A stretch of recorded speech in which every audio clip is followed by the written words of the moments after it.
प्यारे छात्रों, स्वागत है आपका हमारे चैनल में। आज हम पढ़ने जा रहे हैं क्लास 12वीं के इतिहास का दूसरा चैप्टर राजा, किसान और नगर के कुछ महत्वपूर्ण वस्तुनिष्ठ प्रश्न। ठीक है? देखिए, पहला चैप्टर जो हमने पढ़ा था ईंट, मनके और अस्थियाँ, ठीक है? वो हड़प्पा सभ्यता से संबंधित थी। वो जितना ही महत्वपूर्ण चैप्टर है, उससे भी ज़्यादा महत्वपूर्ण ये है। मतलब दोनों महत्वपूर्ण है, ये भी बहुत महत्वपूर्ण चैप्टर है, ठीक है?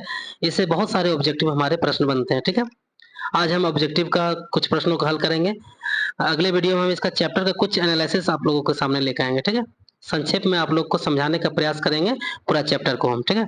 आज हम फिलहाल आप लोगों के लिए ऑब्जेक्टिव प्रश्नों का संग्रह लेके आया हूँ, ठीक है? और आप हमारे साथ बने रहें और हमारे चैनल को लाइक, शेयर, सब्सक्राइब ज़रूर कीजिएगा। चलिए हम शुरू करते हैं आज का वीडियो। देखिए, तो आज हम पढ़ने जा रहे हैं राजा, किसान और नगर का महत्वपूर्ण एमसीक्यू टाइप प्रश्न, ठीक है? क्वेश्चंस। चलिए देखते हैं पहला प्रश्न क्या है। पहला प्रश्न है हमारा, किस भारतीय शासक को नेपोलियन की संज्ञा दी गई थी? ठीक है? किस भारतीय शासक को नेपोलियन की संज्ञा दी गई है? ठीक है? चंद्रगुप्त मौर्य को, कनिष्क को, समुद्रगुप्त को, हर्षवर्धन को। तो भारत का नेपोलियन जो कहा जाता है, समुद्रगुप्त को कहा जाता है, ठीक है? चलिए, अगला प्रश्न है, 16 महाजनपदों में सबसे शक्तिशाली महाजनपद कौन था? तो आप लोग को पता है कि बौद्ध के अंगुत्तर निकाय जो ग्रंथ था, उसमें 16 महाजनपदों का उल्लेख था, जिसमें से सबसे जो शक्तिशाली महाजनपद जो था, वो मगध थे, ठीक है? ठीक है, मगध। ठीक है, चलिए अगला प्रश्न देखते हैं। किस शिलालेख में अशोक के कलिंग विजय का उल्लेख है?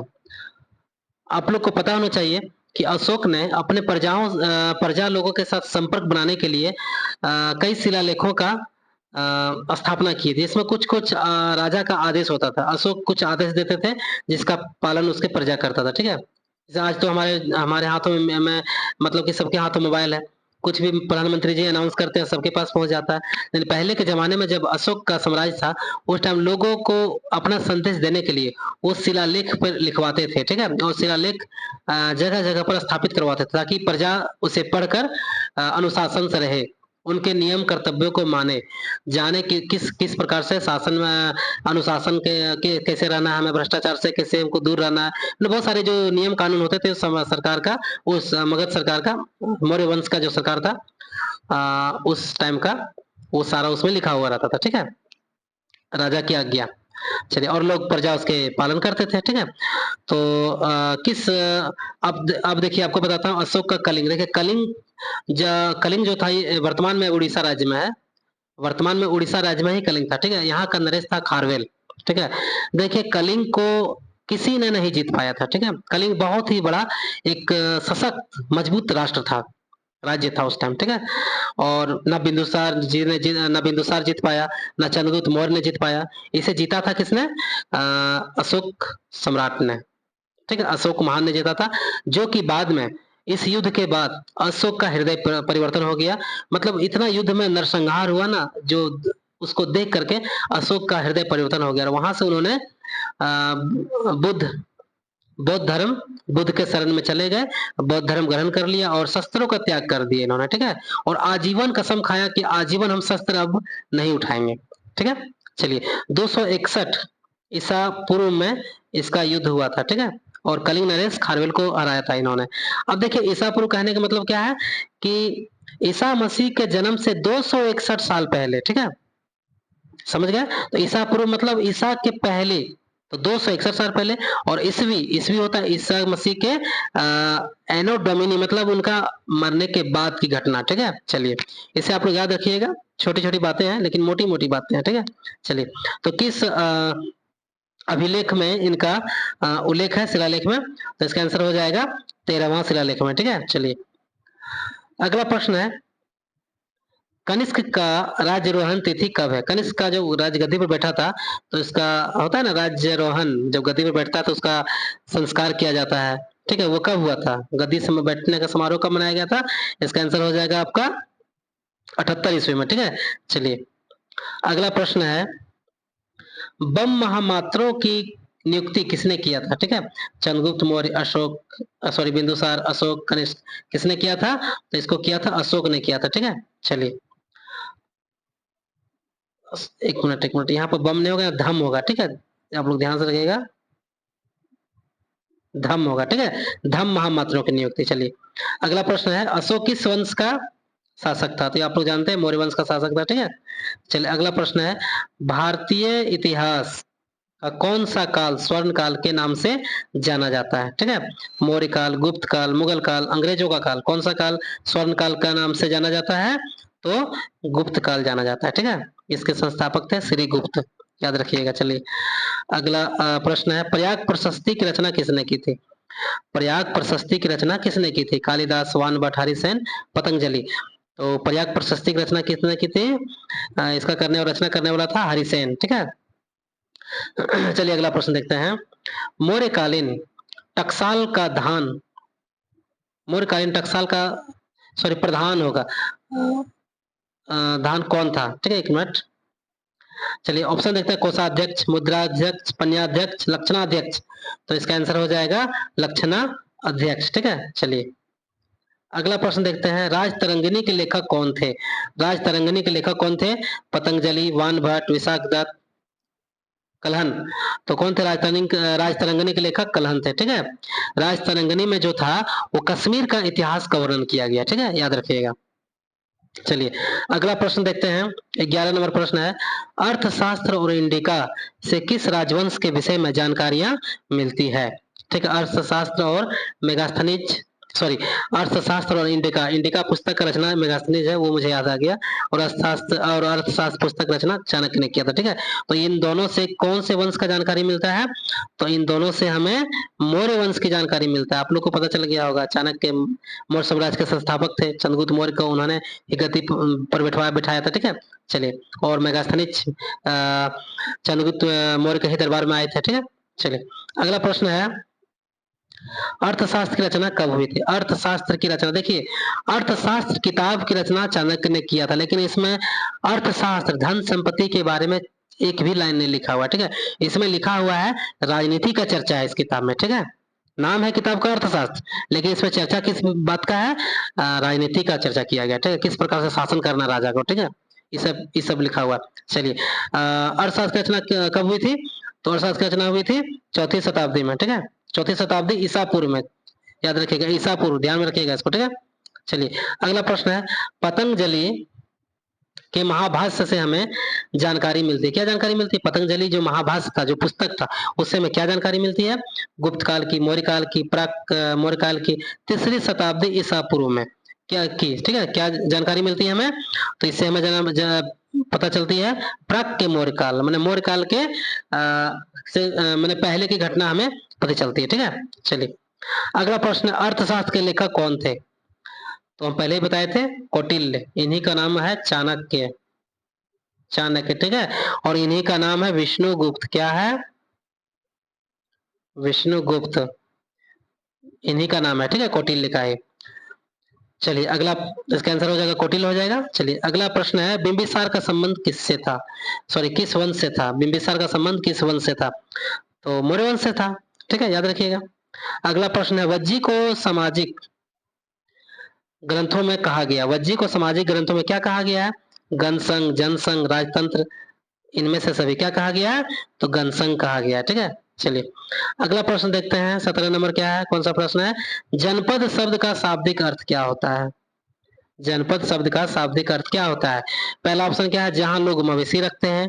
जहां, दूसरा ऑप्शन है जहां लोग अपना घर बनाते हैं। तीसरा ऑप्शन है ए और बी दोनों। चौथा ऑप्शन इनमें से कोई नहीं। तो इसका आंसर हो जाएगा ऑप्शन नंबर सी, ए और बी दोनों हो जाएगा इसका आंसर। ठीक है, चलिए अगला प्रश्न देखते हैं। अगला प्रश्न है 18 नंबर क्या है? पंच चिन्ह वाले सिक्के बने होते थे, पंच चिन्ह वाले सिक्के बने होते थे, किस चीज के बने होते थे? ठीक है, चलिए सोने के, चांदी के, तांबे के, बी एवं सी दोनों के, मतलब बी और सी दोनों के, किसके बने होते थे? तो इसका आंसर हो जाएगा ऑप्शन नंबर डी, मतलब दोनों के बने होते थे। ठीक है, चांदी के भी बने होते थे और तांबे के भी बने होते थे। ठीक है, चलिए अगला प्रश्न है, अशोक द्वारा प्रचारित बौद्ध धर्म कहाँ प्रचलित नहीं हुआ। अशोक ने जो बुद्ध धर्म ने बौद्ध धर्म का प्रचार कहाँ नहीं हुआ, कहाँ प्रचलित नहीं हो पाया, ठीक है। अशोक ने बौद्ध धर्म का बहुत ही प्रचार किया था, ठीक है, तो उनका कहाँ नहीं हो पाया। सीरिया, ब्रिटेन, श्रीलंका, जापान, कहाँ पर वो बौद्ध धर्म का प्रचार नहीं कर पाए, तो ब्रिटेन में नहीं कर पाए, बाकी हर जगह वो कर दिए थे, ठीक है। श्रीलंका में अपने पुत्र महेंद्र और पुत्री संघमित्रा को भेजे थे। जापान तो बुद्धिस्ट कंट्री है, ठीक है। और सीरिया तो इस्लामिक कंट्री है। कहने मतलब अब इस्लामिक हो गया, पहले बुद्धिस्ट था। ब्रिटेन वो नहीं, अपना धर्म को नहीं फैला पाए थे, बौद्ध धर्म को, ठीक है। चलिए अगला प्रश्न है, पाटलिपुत्र की स्थापना की गई थी किसके द्वारा? मुंडक द्वारा, उदयन द्वारा, अजातशत्रु द्वारा। देखिए इसमें ऑप्शन नंबर बी छूट गया। चलिए अच्छा, टाइपिंग मिस्टेक है, चलिए इसी में से आंसर है आपका, टेंशन नहीं लीजिए। पाटलिपुत्र की स्थापना की गई थी उदयन के द्वारा की गई थी, ठीक है, याद रखिएगा। चलिए अगला प्रश्न है, प्रसिद्ध ग्रंथ इंडिका, प्रसिद्ध ग्रंथ इंडिका की रचना किसने की थी? आपको पहले भी बता दिए थे कि इसका रचना मेगास्थनीज ने किया था, ठीक है, ऑप्शन नंबर बी। चलिए अगला प्रश्न है, प्राचीन भारत में धर्म की शुरुआत किसने की थी? चंद्रगुप्त मौर्य, चंद्रगुप्त द्वितीय, अशोक, कनिष्क, किसने की थी? तो ये की थी चंद्रगुप्त मौर्य ने की थी, ठीक है, सॉरी अशोक ने की थी, अशोक, अशोक से धर्म की शुरुआत हुई थी ना। चलिए मिस्टेक है, चलिए अशोक ने की थी, ठीक है। चलिए अगला प्रश्न है, महावीर ने पार्श्वनाथ के सिद्धांतों में नया सिद्धांत क्या जोड़ा? महावीर ने महावीर जो थे जैन धर्म के 24वें तीर्थंकर थे, ठीक है, और 23वें थे पार्श्वनाथ, ठीक है, जो जिनका पार्श्वनाथ जो गिरिडीह में जिनको गिरिडीह के पार्श्वनाथ पहाड़ी में जिनका निर्वाण प्राप्ति हुआ था, उन्हीं के नाम पर गिरिडीह का जो पहाड़ी है, मरांग बुरु जो पहाड़ी है, उनका नाम किया गया है पार्श्वनाथ की पहाड़ी, ठीक है। उन्हीं पर उन्होंने अपना अंतिम जीवन का अंतिम क्षण गुजारे थे, मतलब निर्वाण प्राप्ति यहीं पर हुआ था उनका, ठीक है। तो महावीर ने पार्श्वनाथ के सिद्धांतों में एक नया सिद्धांत जोड़ा था। वो सिद्धांत क्या था? अहिंसा का, ब्रह्मचर्य का, सत्य का, अपरिग्रह का। अपरिग्रह मतलब गृह त्याग करना। तो कौन सा उन्होंने सिद्धांत जोड़ा था, ठीक है, तो उन्होंने जोड़ा था ब्रह्मचर्य का सिद्धांत जोड़ा था, ठीक है। चलिए अगला क्वेश्चन देखते हैं, कलिंग युद्ध कब हुआ था? देखिए इसका भी चर्चा हम पहले कर चुके हैं। कलिंग युद्ध का कब हुआ था? 261 ईसा पूर्व में हुआ था, ठीक है। चलिए अगला प्रश्न है, फूट डालकर विजय प्राप्त करने का कार्य सर्वप्रथम किस राजा ने किया था? जो अंग्रेजों का जो नीति था ना, फूट डालो और राज करो, ये प्रयोग पहले हो चुका था भारत में, ठीक है। ये किसने किया था? फूट डालकर विजय प्राप्त करने का कार्य सर्वप्रथम किस राजा ने किया था? अजातशत्रु ने, पुष्यमित्र शुंग ने, अशोक ने, समुद्रगुप्त ने, किसने किया था? तो अजातशत्रु ने किया था। देखिए अजातशत्रु के बारे में आपको बताते हैं थोड़ी सी कहानी। ये जो अजातशत्रु था, ये हर्यक वंश का राजा था, ठीक है। इस वंश का एक इतिहास रहा है कि प्रत्येक राजा ने अपने पिता को मारकर गद्दी प्राप्त किया था, ठीक है। हर्यक वंश का कहानी यही है, आप लोग याद रखिएगा। हर्यक मतलब हर्यक और हरेक मतलब हरेक राजा ने अपने पिता को मार के गद्दी पर बैठा था इस वंश में, ठीक है। इससे भी आप ट्रिक लगा सकते हैं, हर्यक हरेक, ठीक है। चलिए अजातशत्रु उसी वंश का राजा था, ठीक है। चलिए अगला प्रश्न देखते हैं, 26 नंबर प्रश्न है, जीवक वैद्य किस वंश के काल में था? जीवक वैद्य जो था, ये किस वंश के काल में था? मौर्य, गुप्त, हर्यक, कुषाण, किस वंश के काल में था? ये हर्यक वंश के काल में था, ठीक है। चलिए अगला प्रश्न देखते हैं, 27 नंबर प्रश्न है, अशोक के अभिलेख को सर्वप्रथम किसने पढ़ा था? अशोक के अभिलेख को सर्वप्रथम पढ़ा था जेम्स प्रिंसेप ने, याद रखिएगा, ठीक है। चलिए अगला प्रश्न है, अभिलेख अभिलेखों में देव नाम प्रियदर्शी प्रियदर्शी किस राजा को कहा गया है? तो अशोक को कहा जाता था, ठीक है, प्रियदर्शी, देव नाम प्रियदर्शी, ठीक है। चलिए अगला प्रश्न है, बौद्ध और जैन ग्रंथों में कितने महाजनपद का उल्लेख है? तो पहले ही बता दिए, 16 जनपद का महाजनपद का उल्लेख है। महाजनपद मतलब स्टेट, बिग स्टेट, ठीक है, राज्य भारत का, ठीक है। उस टाइम बौद्धों के टाइम में, जैनों के काल में जो राज्य होते थे उसको महाजनपद कहा जाता था, ठीक है। बड़ा राज्य, छोटा राज्य को जनपद कहा जाता था, ठीक है। चलिए अगला प्रश्न देखते हैं, 30 नंबर प्रश्न है, मगध महाजनपद की प्रारंभिक राजधानी कहाँ थी? मगध महाजनपद की प्रारंभिक राजधानी कहाँ थी? तो राजगृह थी, ठीक है। चलिए अगला प्रश्न देखते हैं, इंडिका किसकी रचना है? तो ये भी हम पहले बता चुके हैं, या फिर शायद रिपीटेड क्वेश्चन है, इसका आंसर हो जाएगा मेगास्थनीज, ठीक है, ऑप्शन नंबर ये, ठीक है। चलिए अगला क्वेश्चन देखते हैं, चलिए अगला क्वेश्चन है, देखते हैं क्या है अगला क्वेश्चन। 32 नंबर प्रश्न है, द्वितीय नगरीकरण के नगरों को क्या कहा जाता है? ठीक है, ऑप्शन देखते हैं। ताम्रयुगीन नगर, कांस्ययुगीन नगर, लोहयुगीन नगर, इनमें से कोई नहीं। क्या कहा जाता है? तो लोहयुगीन नगर कहा जाता है। ठीक है, चलिए अगला प्रश्न देखते हैं। समुद्रगुप्त की प्रयाग प्रशस्ति की रचना किसने की थी? समुद्रगुप्त की प्रयाग प्रशस्ति की रचना किसने की थी? कौटिल्य। ये भी शायद प्रश्न पहले आया था ना, रिपीटेड प्रश्न। चलिए इसका आंसर हो जाएगा हरिसेन। ठीक है, यहाँ ए होगा, यहाँ बी होगा, यहाँ सी। चलिए प्रिंटिंग मिस्टेक हो जाता है। चलिए अगला प्रश्न देखते हैं हम। भारत का नेपोलियन, चलिए ये भी आ गया था, रिपीटेड क्वेश्चन है, ये भी रिपीटेड क्वेश्चन है। ठीक है, अगला क्वेश्चन देखते हैं। हर्षवर्धन, हर्षवर्धन के राज कवि कौन थे? हर्षवर्धन के दरबार के जो कवि थे वो कौन थे? बाणभट्ट, कालिदास, हरिसेन, मेगास्थनीज, कौन थे? बाणभट्ट थे। ठीक है, चलिए अगला क्वेश्चन है। अशोक के धम्म की लिपि क्या थी? अशोक के धम्म की लिपि क्या थी? देवनागरी, ब्राह्मी, संस्कृत, प्राकृत। क्या थी अशोक के धम्म की लिपि? तो अशोक के धम्म की लिपि जो क्या थी? ब्राह्मी थी। ठीक है, चलिए फुट डालकर, चलिए देखिए ये भी प्रश्न रिपीटेड हो गया। फुट डालकर अजातशत्रु ने किया था। चलिए अगला क्वेश्चन देखते हैं।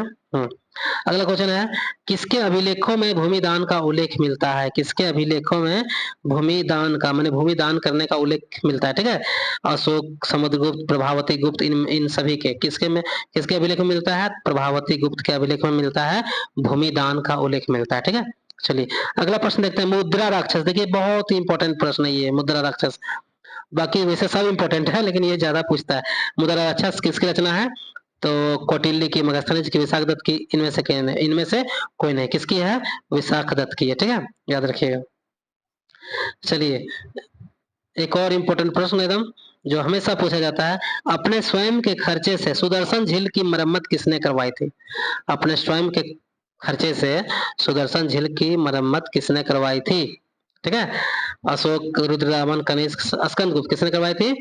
रुद्रदामन ने करवाए थे। ठीक है, चलिए अगला, चलिए तो यहीं तक था। 40 प्रश्नों का संग्रह हम लाए थे। ठीक है, और उम्मीद है आप लोगों को अच्छा लगा होगा।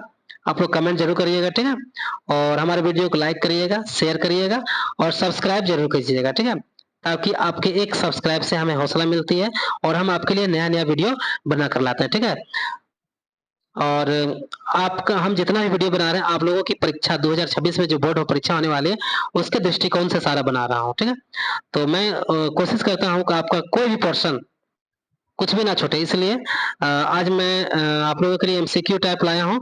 इसको आप लोग नोट डाउन कर लीजिएगा। और अगले क्लास में हम इस राजा, किसान और नगर का चैप्टर का कुछ एनालिसिस करेंगे, कुछ विश्लेषण करेंगे। मतलब संक्षेप में इस चैप्टर को आप लोगों के सामने हम आपको समझाएंगे। ठीक है, नेक्स्ट क्लास में। ठीक है, तो कैसा लगा हमारा सेशन कमेंट जरूर करिएगा और हमारे चैनल को लाइक, शेयर, सब्सक्राइब और घंटी जरूर दबाइएगा। ठीक है, चलिए मिलते हैं अगले क्लास में। धन्यवाद।